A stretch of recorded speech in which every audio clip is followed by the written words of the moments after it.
how to change calendar first day to the week to Saturday, Sunday or Monday on Samsung Galaxy S26 Ultra. Let's start the video. First of all, go to App Library. Here click on Calendar app. After click on Calendar app, click on this three line icon and click on Settings icon.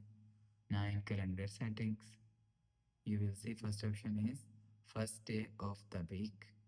So if you want to change Saturday, Sunday, Monday, so you will see you will change Saturday, Sunday, Monday from here. After change, go back to home screen. So that's how you can change calendar first day of the week to Saturday or Sunday or Monday on Samsung Galaxy S26 Ultra. If you like the video, please subscribe. Thanks for watching.